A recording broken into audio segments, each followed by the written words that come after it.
Vamos a ver qué nos dice la palabra de Dios hoy con respecto a al tema que estamos hablando, los errores doctrinales sobre el Espíritu Santo. Y el domingo pasado, el mensaje pasado, vimos qué es ser lleno del Espíritu Santo y vimos también, como se dice comúnmente, que alguien recibió la promesa del Espíritu Santo. En realidad tenemos que ver nosotros que la promesa del Espíritu Santo es la promesa cumplida. Allí en Pentecostés, la promesa del Padre, cumplida en Pentecostés, que la recibe, la persona del Espíritu Santo la recibe todo creyente para que pueda ser creyente, sino de lo contrario sería imposible. Y la promesa del Espíritu Santo no es evidenciada por el hablar en lenguas o por ciertas manifestaciones. La promesa del Espíritu Santo precisamente es el cumplimiento de la promesa que el Padre hizo para que en Pentecostés fuera derramado el Espíritu Santo, y a partir de Pentecostés, aunque allí hubo una manifestación, que es por eso que se toma la promesa del Espíritu Santo como la manifestación de lenguas, porque en los primeros creyentes que eran judíos se manifestaron lenguas como de fuego allí, y ellos hablaban otras lenguas, lenguas desconocidas para ellos, pero conocidas por los que estaban afuera escuchando, los cuales entendían que se hablaban las maravillas de Dios. Fíjense ustedes, porque con esto quiero arrancar hoy. El Espíritu Santo es el Paracletos, es el ayudador, pero como si decimos es el consolador, como algunas traducciones, o el ayudador, nos quedamos súper cortos al momento de describir la persona del Espíritu Santo, sus virtudes, sus cualidades y lo que Él hace. Vamos a comenzar viendo en Juan, que vamos a ver allí cuando Jesús dice que vendrá otro, el Paracletos, otro en mi lugar. Eso es lo que quiere decir, otro en mi lugar. Fíjense ustedes por favor conmigo en Juan 14, luego tendremos que tocarlo de nuevo, pero Juan 14, versos 15 al 18, y allí aparece en muchas traducciones la palabra consolador. Por ejemplo, en Juan 14, 26 vamos a ver que la Reina Valera traduce consolador. El Libro del Pueblo de Dios, que es una traducción católica, lo llama Paráclito. Está bien, pero no del todo. Y ustedes dicen, pero consolador, ¿no es el consolador el Espíritu Santo? Sí, es el consolador, además de muchas otras cosas.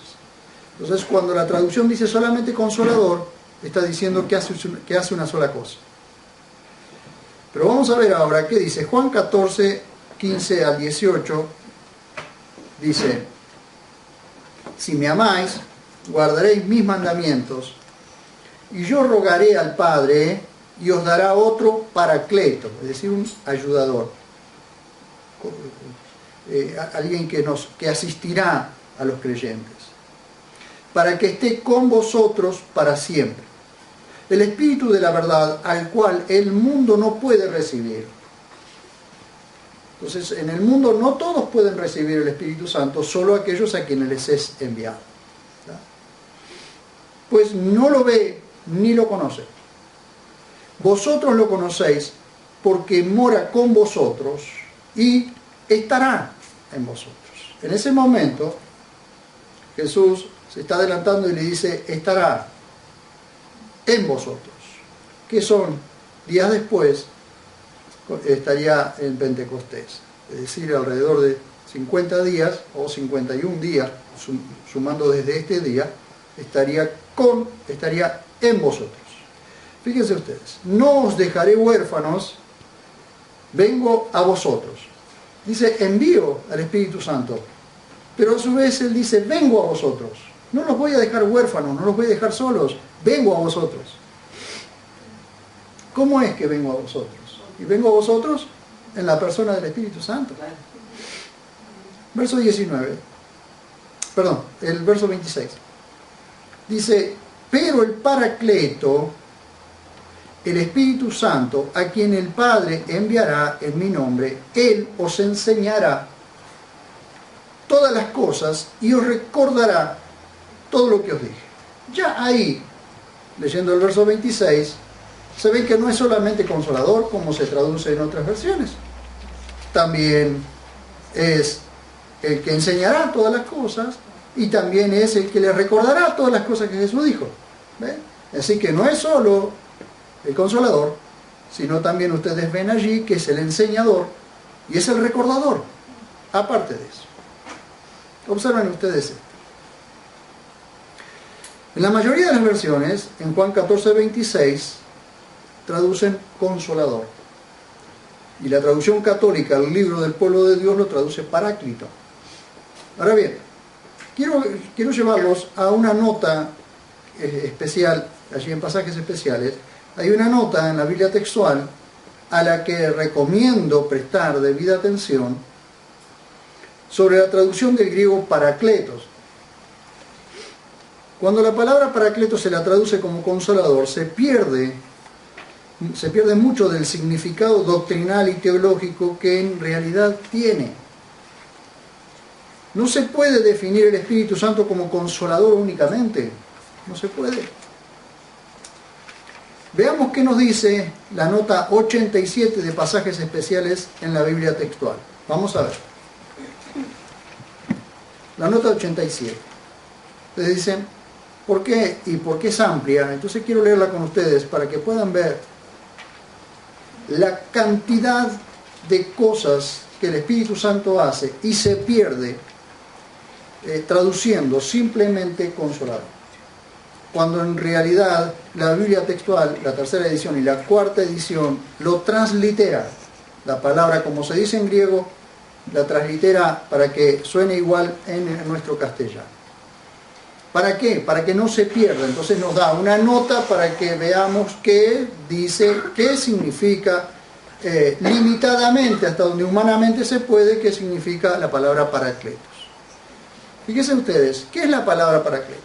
Juan 14:26. La traducción del sustantivo griego parácletos, pues, que es un nominativo masculino singular, envuelve diversos problemas de tipo lingüístico y doctrinal. Pero es evidente que difícilmente puede definirse mediante una sola palabra a la tercera persona de la deidad, actuando como parácletos a favor del creyente. Es difícil poder traducir la palabra parácletos en una sola palabra. Esto es de fácil comprobación si uno arriesga, dentro de las limitaciones humanas, hacer una somera descripción de las acciones del Espíritu Santo que como parácletos envuelve al creyente desde el nuevo nacimiento hasta su glorificación. ¿Cuándo es el nuevo nacimiento? Cuando hemos nacido de nuevo, lógicamente. ¿Cuándo es la glorificación? Y cuando el Señor venga a buscar a su iglesia, esa es la glorificación. Entonces, en ese periodo de vida de cada creyente, esto es lo que hace. Intentémoslo. Esto es la nota que hace la Biblia textual, tercera edición, y en la cuarta vendrá todavía más explayado porque vendrá con las notas y los pasajes donde cada cosa que dice acá uno la puede buscar. Dice, Parácletos es el engendrador y santificador, pero también es el persuasor y guiador. Es igualmente el enseñador, el recordador y el sustentador. Él es el dador y mantenedor de la fe, la esperanza, la alabanza, el gozo y el amor. Es el ayudador, el intercesor y el defensor. Es el protector, el fructificador y, claro está, también es el consolador. ¿Cuál apelativo integrar entonces al texto? Entonces, los editores, ¿qué dicen? explicado como ha sido, no tenemos propuesta mejor que transliterar de manera que se lea Paracleto. Esto es lo que hace el Espíritu Santo. Entonces la promesa del Espíritu Santo no es simplemente hablar en lenguas. La promesa del Espíritu Santo es la venida del Espíritu Santo allí en Pentecostés, entrando a vivir, a morar en la vida de cada creyente. Entonces, en la cuarta edición vendrá con las citas bíblicas. Por otra parte, fíjense ustedes, por otra parte, en Primera de Juan 2:1, la palabra Paráclito se traduce como abogado, refiriéndose al Señor Jesús que nos defiende de las acusaciones del diablo. Fíjense por favor, Primera de Juan. Primera carta de Juan, o primera epístola de Juan, 2:1.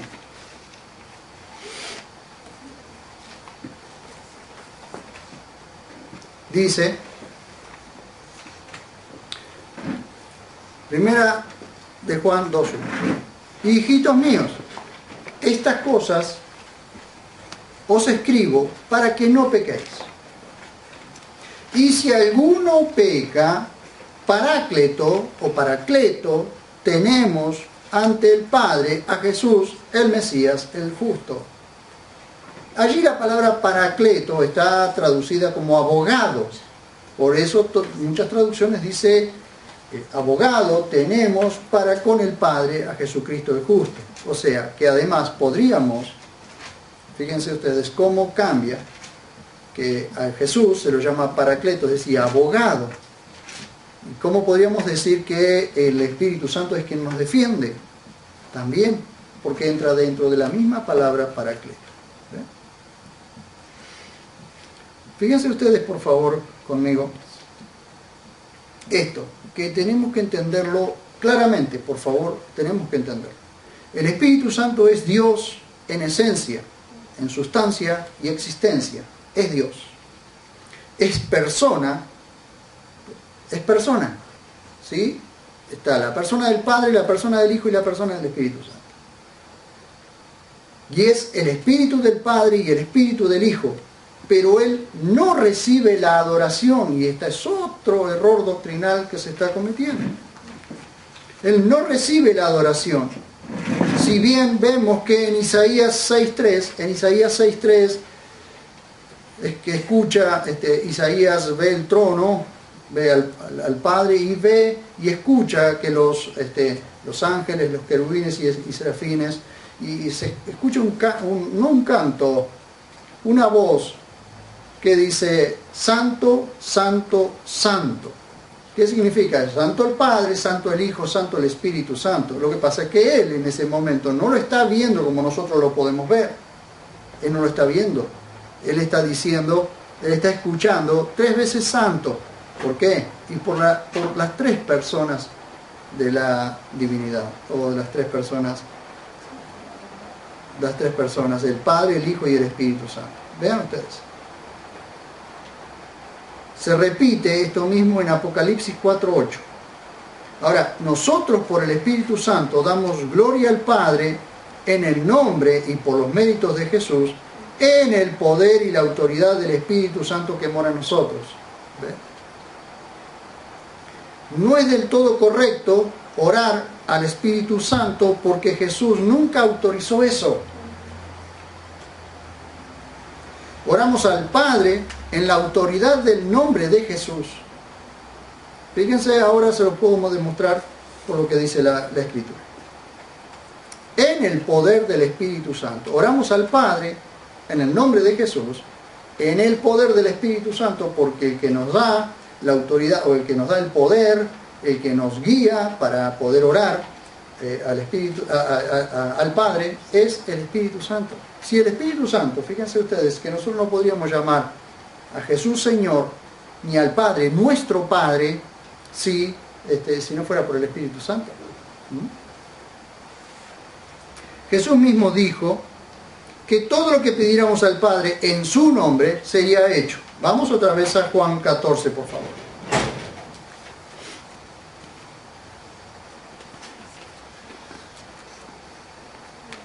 Juan 14. Ténganlo en cuenta esto. Juan 14, vemos verso 13 al 14. Fíjense ustedes con qué claridad Jesús lo dice.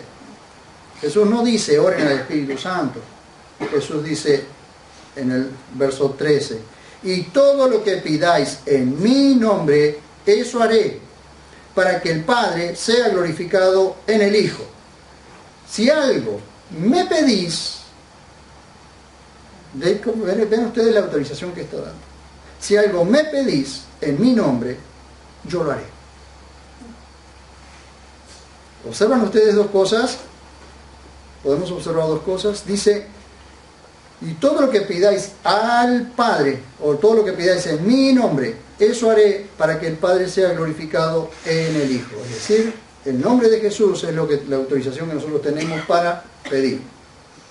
Pero dice, si algo me pedís, es decir, me pedís en mi nombre. Si algo le pedís a Jesús, y se lo pedís en su nombre, Él lo hará. Pero esto no queda ahí. Lo más maravilloso es que esto no queda ahí. Fíjense ustedes. Capítulo 16.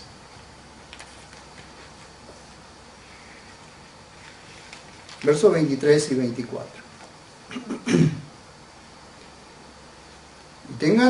Y observen esto lo que dice. Y en aquel día no me preguntaréis nada. De cierto os digo que todo lo que pidáis al Padre en mi nombre os lo hará. ¿Qué cosa sucede allí? ¿Podemos pedirle a Jesús? Sí. ¿Podemos pedirle al Padre? Sí. Porque el Padre y el Hijo uno son. Y el Padre y el Hijo son Dios. Pero no nos autoriza a pedirle al Espíritu Santo, porque en el Espíritu Santo, en el poder del Espíritu Santo es en que nosotros podemos ir al Padre e ir al Hijo. Dice el verso 24. Hasta ahora no pedisteis nada en mi nombre, pedid y recibiréis para que vuestro gozo sea completo. En ese momento, y a partir de ese momento les dice a sus discípulos, hasta ahora nunca pidieron nada en mi nombre. Hasta ese momento. ¿Por qué? Porque Jesús está marcando dos etapas, dos dispensaciones. Una la de la ley, la otra la de la gracia. Dice, a partir del momento en que el Espíritu Santo viva en ustedes, podrán pedirme algo en mi nombre, o podrán pedirle algo al Padre en mi nombre, y yo lo haré, o Él lo hará. ¿Ven? Hasta ahora no pedisteis nada en mi nombre, pedid y recibiréis para que vuestro gozo sea completo. Pero ¿qué dice Pablo acerca del Espíritu? Vamos a Romanos capítulo 8.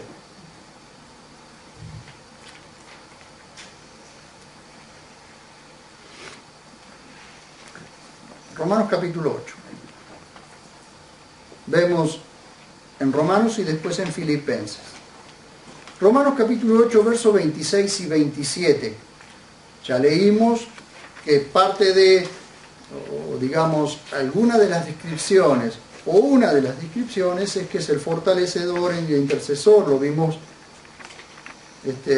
allí en la nota al final. Dice verso 26. 8:26 de Romanos. Y asimismo también el Espíritu ayuda, que es entonces ayudador.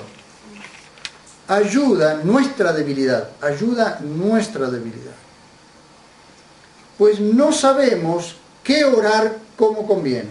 O sea, cuando nosotros vamos a la oración, muchas veces no sabemos ni cómo orar, ni qué debemos orar. Fíjense ustedes cómo sigue. Pero el mismo Espíritu intercede, por eso es intercesor, con gemidos indecibles, es decir, gemidos que nosotros no los podemos describir, pero que el Padre los entiende. Verso 27. Y el que escudriña, el que busca, el que investiga, el que conoce los corazones, sabe cuál es la intención del Espíritu humano, no, la del Espíritu Santo, que es el que está intercediendo por nosotros que está llevando nuestra oración al Padre, que le está haciendo conocer nuestra oración al Padre. Dice, porque intercede por los santos conforme a Dios. O sea, el intercesor que nosotros tenemos es conforme a Dios. Entonces, conforme a la voluntad de Dios. Entonces, nosotros cuando oramos o cuando vamos a la oración y nosotros pedimos a Dios aquello que está en la voluntad de Dios, Él lo hará. Lo que está en la voluntad de Dios, Él lo hará. Y el Espíritu Santo es el que nos ayuda, inclusive el que nos guía, el que muchas veces nos lleva a orar tal y como tenemos que orar. Y muchas veces no sabemos ni cómo orar, pero la intención del corazón del hombre, qué es lo que quiere pedir y no sabe cómo pedirlo, la conoce el Espíritu Santo y lleva esa oración delante del Padre. Fíjense ustedes qué seguridad. Porque yo les pregunto, hermanos, si alguno sabe cómo orar delante del Padre, si alguno es perfecto en la oración. Ninguno de nosotros, ninguno, de ninguna manera, no hay perfección en nosotros para orar. Pero el Espíritu Santo sí, y es el que intercede por nosotros, y es el que lleva, el que transmite nuestra oración o las intenciones de nuestro corazón delante del Padre. Entonces lo que está en voluntad del Padre, eso hará. Eso el Padre hará. ¿Ven? ¿Y qué dice Filipenses 4:13? Tanto tiempo hemos dicho nosotros. A ver, ¿qué dice Filipenses 4:13? A ver.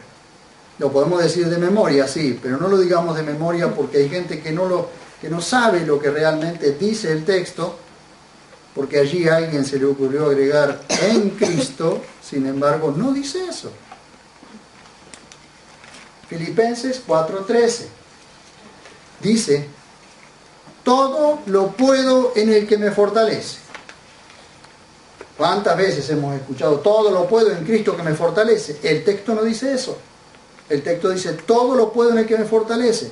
Porque no es Cristo el que nos fortalece. ¿Quién es el fortalecedor? ¿Y quién es el fortalecedor? El Espíritu de Dios, el Paráclito. Es el fortalecedor, el que hace que todo lo podamos en Él. Hay cosas que nosotros no las podemos hacer, pero ¿qué dice Romanos? Que Él nos ayuda en nuestra debilidad, nos fortalece en nuestra debilidad. Entonces, todo lo puedo en el que me fortalece. ¿Quién me fortalece? El Espíritu de Dios. A algún escriba se le ocurrió poner en Cristo y así quedó. Y las malas traducciones hicieron eso.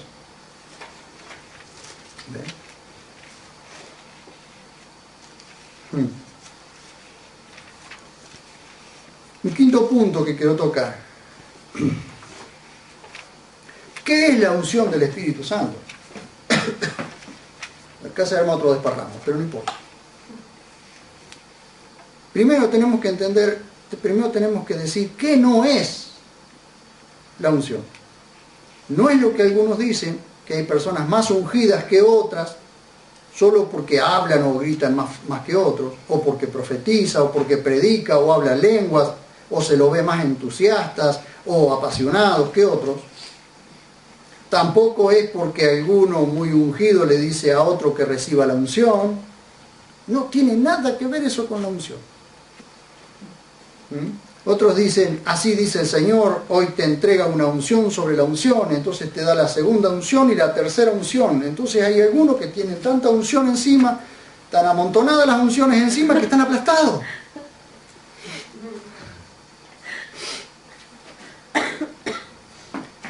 Ustedes saben que he visto a supuestos apóstoles tomar una espada y decirle a otro, hoy Dios te da una doble unción, una triple unción. ¡Wow! Digo yo, qué hombre ungido. ¿Saben qué es eso? Eso es doctrina de demonios. Es doctrina demoníaca. Es una doctrina de demonios. La unción no es una energía, tampoco es misticismo. Entonces, ¿qué es la unción del Espíritu Santo? La unción del Espíritu Santo es una persona. La unción es el Espíritu mismo capacitando, habilitando y asistiendo a cada creyente para la tarea que Él mismo le preparó de antemano. Repito, la unción es una persona.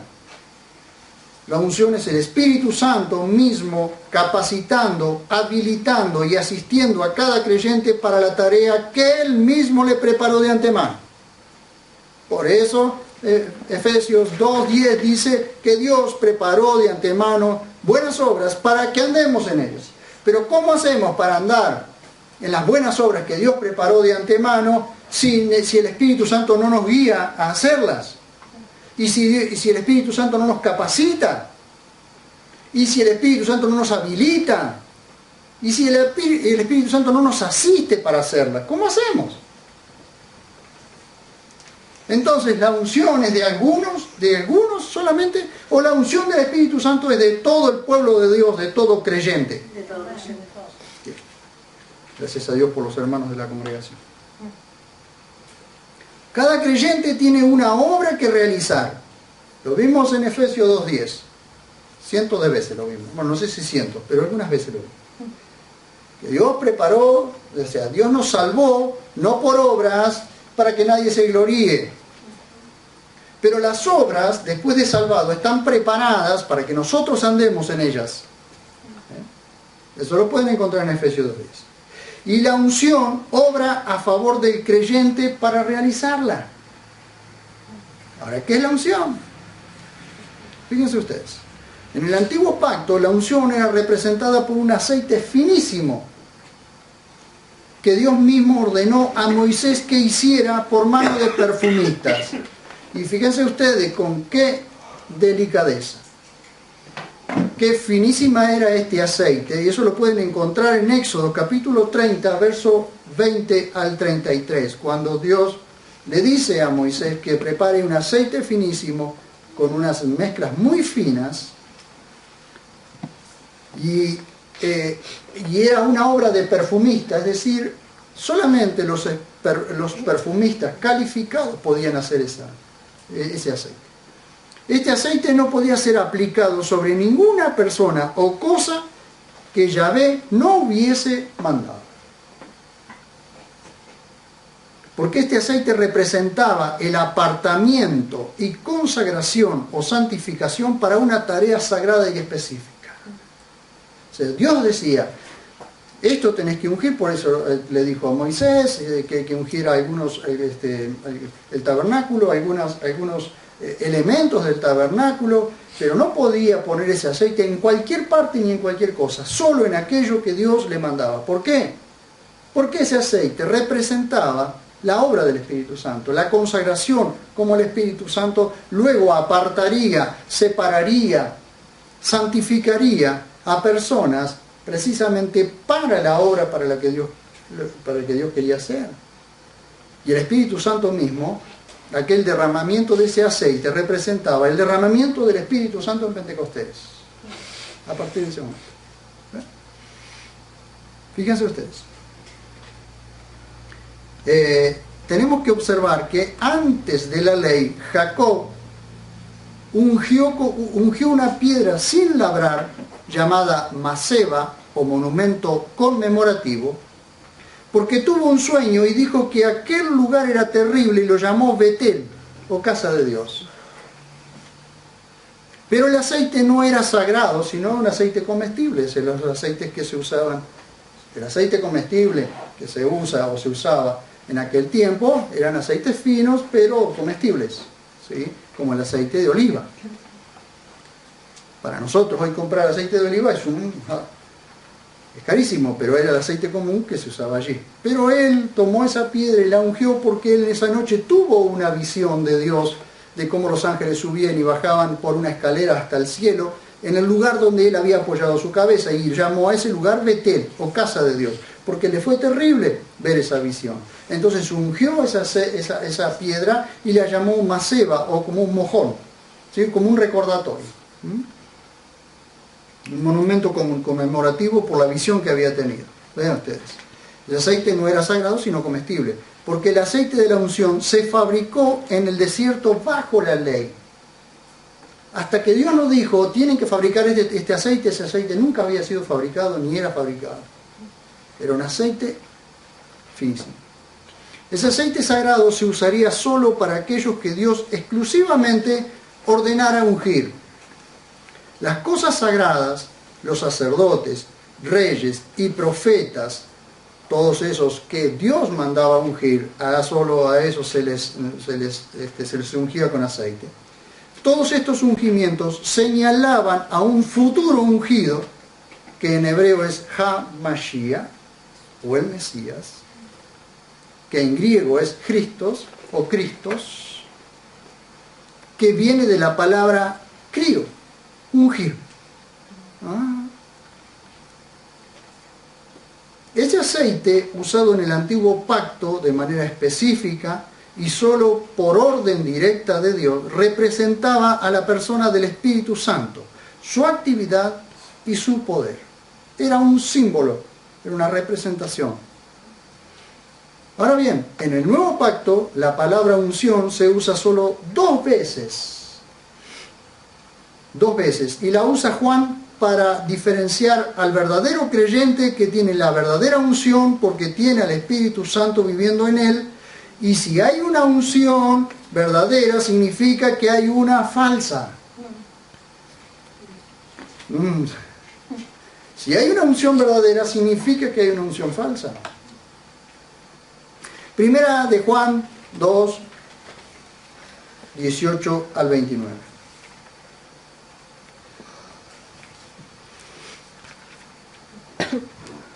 En otros lugares, cuando yo mostraba esto, como la unción, me abrían los ojos grandotes así, porque no podían creer, no daban crédito a lo que estaba hablando. Primera de Juan 2, 18 al 29. Y cuando leamos este pasaje, ustedes me van a decir, y quizás alguno me pueda decir de allí por internet, me van a decir ustedes si habla de ciertos ungidos o de algunos super ungidos, o algún ungido que ande con una capa roja así, a ver si está hablando de eso, o está hablando de todos los creyentes.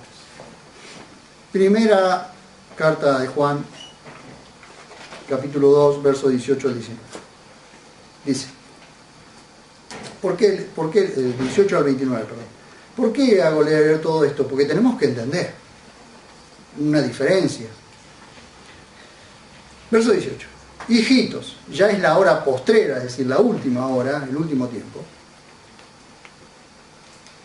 Y según habéis oído que el anticristo viene, así han surgido ahora muchos anticristos, es decir, que se oponen a Cristo, que están en contra de Cristo, por lo cual sabemos que es la hora postrera, que es la última hora.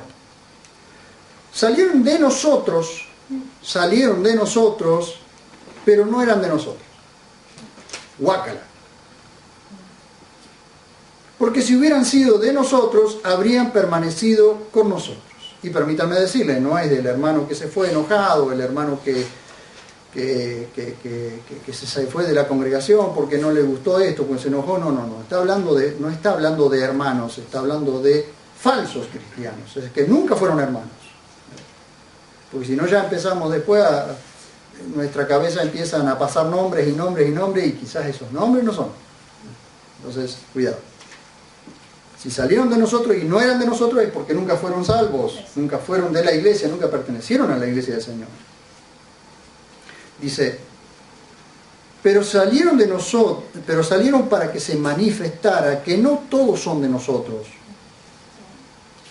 Pero vosotros, dice, tenéis la unción del Santo y todos vosotros lo sabéis. ¿Qué es la unción del Santo entonces? La presencia misma del Espíritu Santo en tu vida. No os escribí porque no sepáis la verdad. Le dice, miren lo que dice Juan. No os escribí porque no sepáis la verdad, sino porque la sabéis. ¿Y quién sabe la verdad? El creyente sabe la verdad. Y porque ninguna mentira procede de la verdad. Díganme ustedes si alguna mentira puede proceder de la verdad. ¿Quién es el mentiroso? Sino el que niega que Jesús es el Mesías. Este es el anticristo, el que niega al Padre y al Hijo. Todo el que niega al Hijo tampoco tiene al Padre. El que confiesa al Hijo también tiene al Padre. Viene hablando de una unción y de otra. Lo que vosotros oísteis desde un principio, permanezca en vosotros. Si lo que oísteis desde un principio permanece en vosotros, también vosotros permaneceréis en el Hijo y en el Padre. Y esta es la promesa que Él nos dio. ¿Cuál es la promesa? La vida eterna. Os estoy escribiendo esto sobre los que intentan engañaros. Sobre los que intentan engañaros. Los que intentan engañaros entonces tienen una verdadera unción.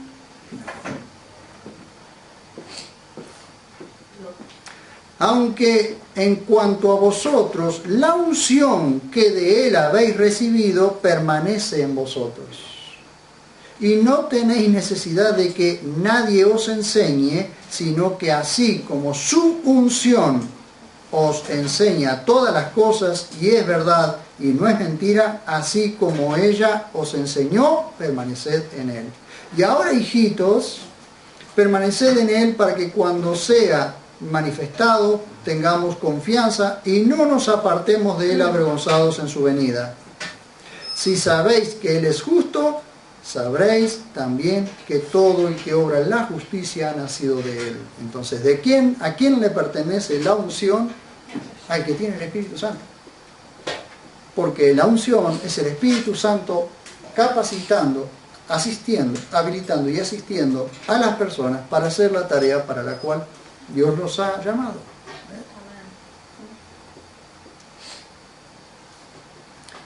¿Y a quién está dirigida la carta? Entonces nosotros tenemos que ver a quién está dirigida la primera carta de Juan.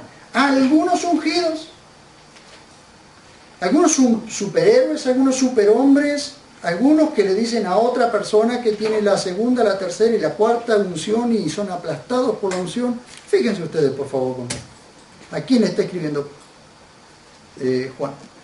Juan? Primera de Juan 5, 11 al 13.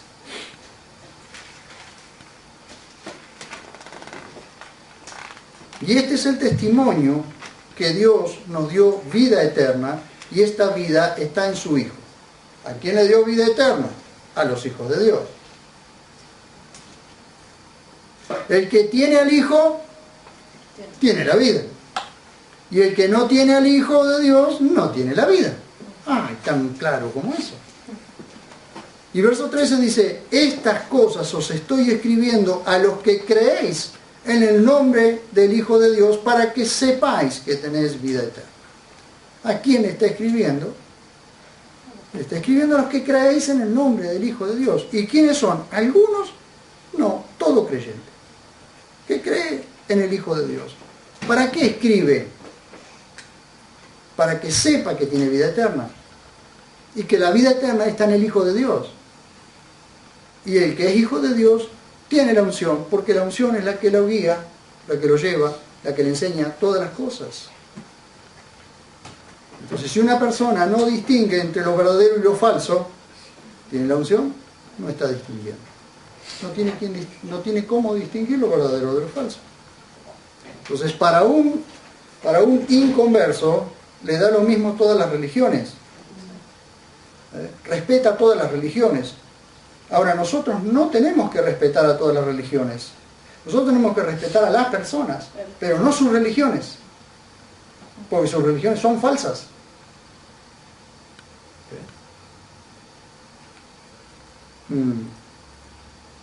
Yo respeto al que predica yo respeto el mormonismo, yo respeto a los testigos de Jehová, yo respeto a los hombres, respeto a las personas como personas porque son hechas a imagen y semejanza de Dios, pero no lo que predica. Yo lo que predica le digo: está equivocado, hermano. No, ni hermano siquiera, está una cuestión cultural. Estás equivocado.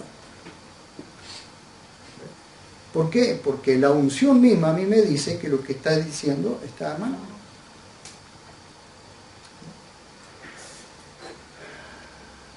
El verbo ungir se usa dos veces.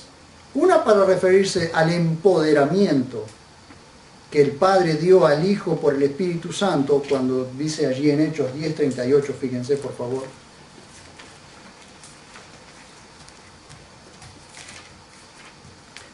Hechos 10, 38.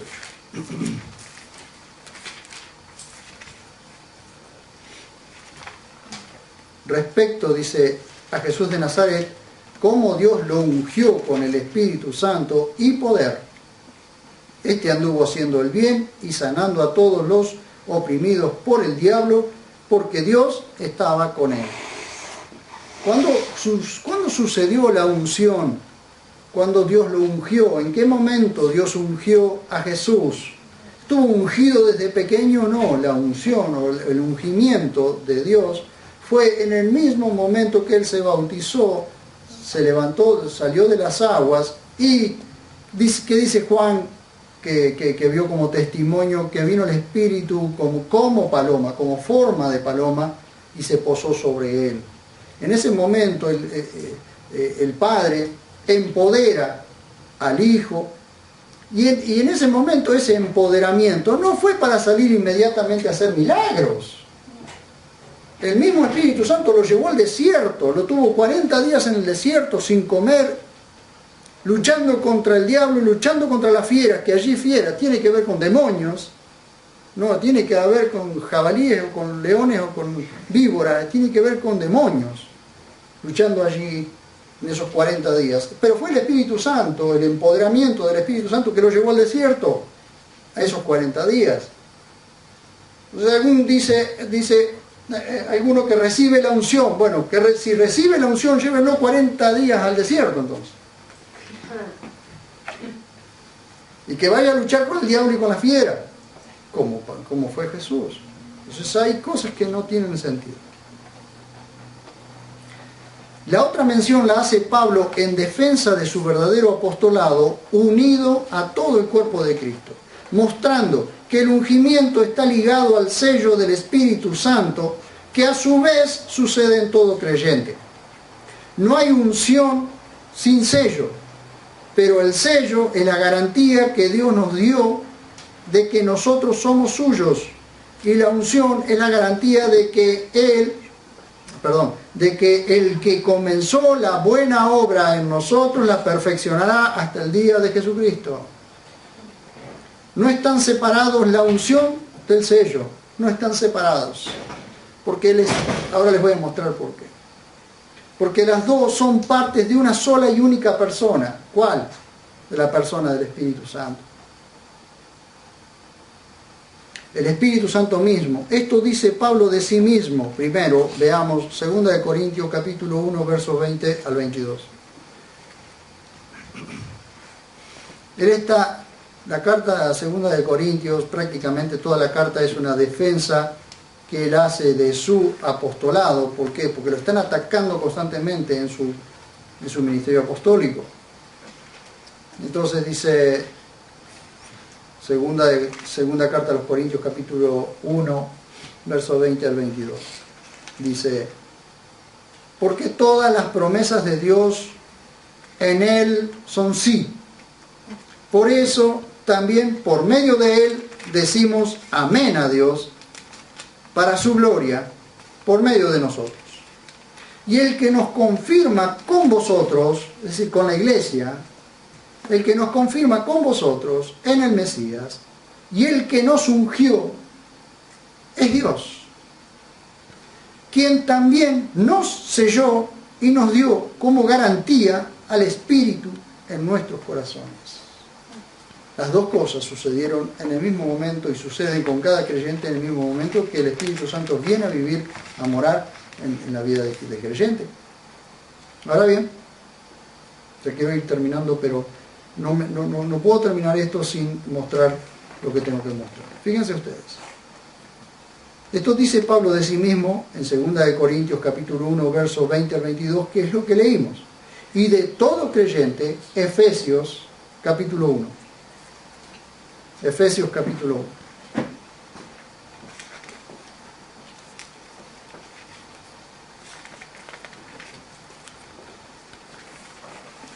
Que dijo Pablo que también había recibido el sello. Y hay gente todavía que separa el sello de la persona del Espíritu de Dios. No se puede separar, porque la persona porque el Espíritu Santo es el sello de que somos de Dios. Es el sello que Dios pone a los suyos para señalar lo que es suyo, que es como una arra, como una garantía de que es suyo. Es como quien da una garantía o una seña, porque va a comprar un terreno, y las arras es la seña que da para que hasta el pago completo el terreno sea guardado y es suyo. Entonces la persona sabe que es suya hasta el día que haya completado el pago. Eso es el sello. Vean lo que dice.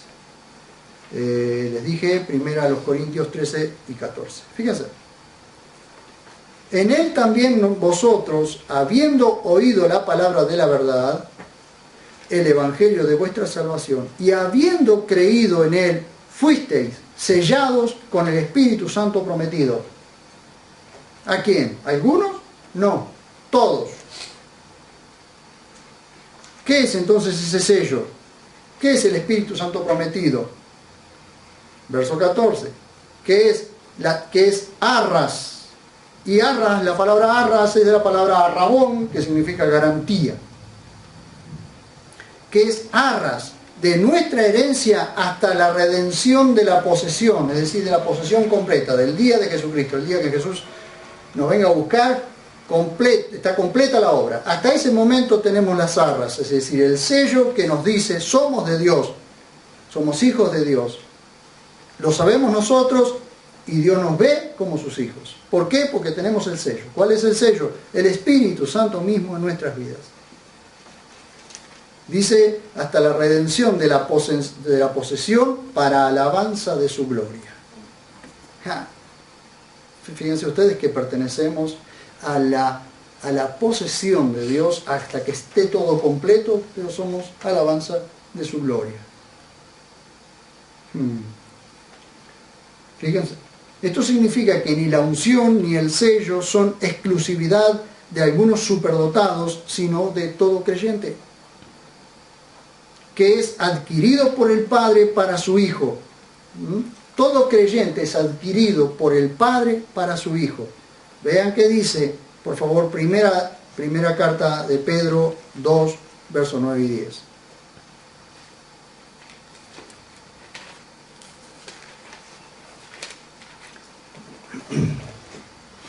Dice, pero vosotros sois linaje escogido, sacerdocio real, nación santa, pueblo por posesión, para que proclaméis las proezas del que os llamó de las tinieblas a su luz admirable.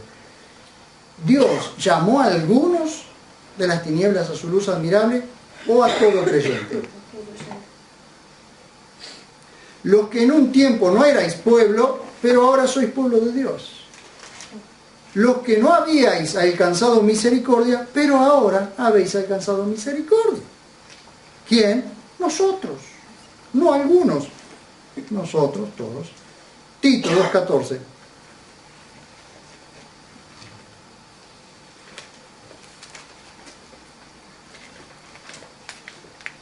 Dice, quien se dio a sí mismo, Tito 2:14, página 1233, quien se dio a sí mismo por nosotros para redimirnos de toda iniquidad y purificar para sí un pueblo de su propia posesión, celoso de buenas obras. El pueblo de su propia posesión somos nosotros, celosos de buenas obras. La unción en el antiguo pacto era simbolizada por el aceite que representaba la obra santificadora, fortalecedora y separadora del Espíritu Santo.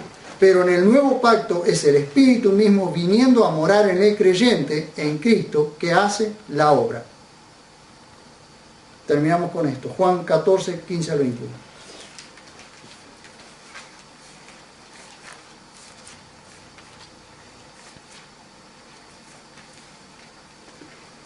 Juan 14, 15, 20. Y lo volvemos a leer porque es lo que leímos al principio. Pero ahora, fíjense ustedes, algo diferente nos está mostrando el Señor aquí. Si me amáis, guardaréis mis mandamientos. Fíjense ustedes, en otras traducciones dice, si me amáis, guardáis mis mandamientos. ¿Ya? Dice, si me amáis, guardaréis mis mandamientos.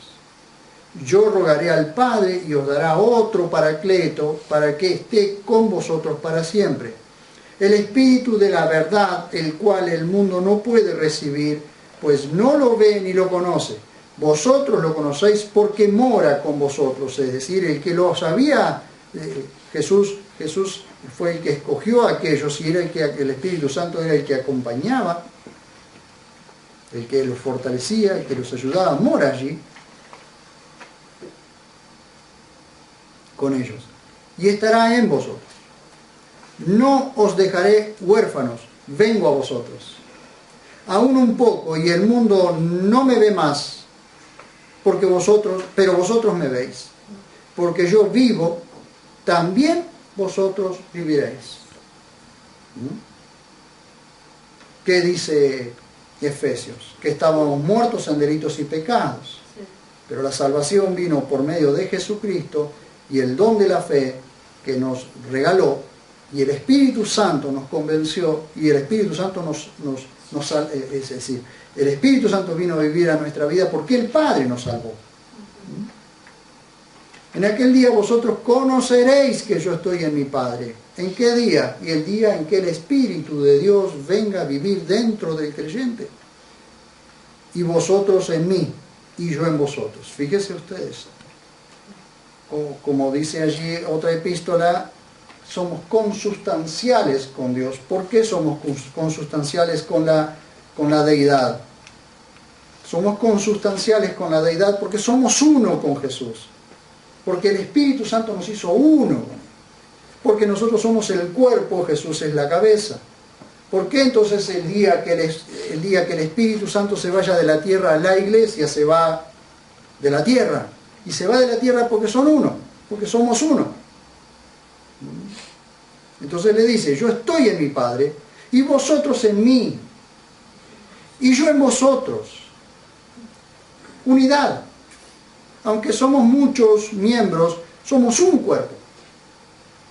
El que tiene mis mandamientos y los guarda, ese es el que me ama. Y el que me ama será amado por mi Padre y yo lo amaré y me manifestaré a él. ¿En qué momento se manifestó Jesús a nosotros? En el mismo momento que nacimos de nuevo, porque el Espíritu Santo vino a vivir a nuestras vidas. Si no, nosotros no hubiésemos conocido a Jesús. Entonces, la unción no es una cosa, una energía, no es algo que alguien le dice a la otra persona que el Señor lo va a ungir. Eso no es así. Son imposiciones de hombres, son doctrinas de demonios.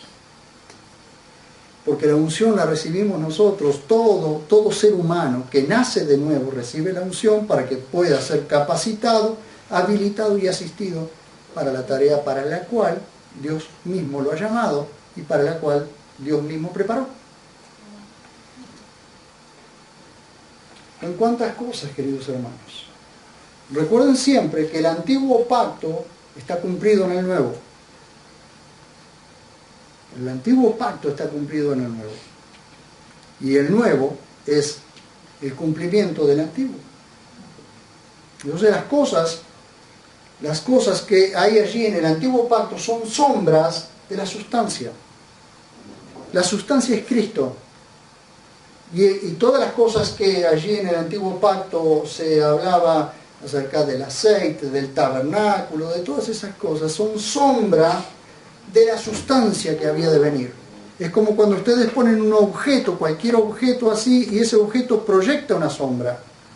Entonces esa sombra son todas las cosas de los cuales eran mandamientos que Dios le había dado a Israel. Todas aquellas cosas son sombras de la sustancia que es Cristo mismo. Cristo es el que proyecta la sombra hacia atrás. Entonces nosotros al creer en Cristo tenemos la sustancia, tenemos el objeto que proyectaba la sombra. Y esto es algo que no es tan difícil de entender. tenemos en nosotros a la persona de la cual las cosas del antiguo pacto se hablaban. Y aquellas cosas que se hablaban en el antiguo pacto eran sombras de esa persona maravillosa que ha venido a vivir a nuestra vida por medio de su Espíritu Santo. ¿Amén?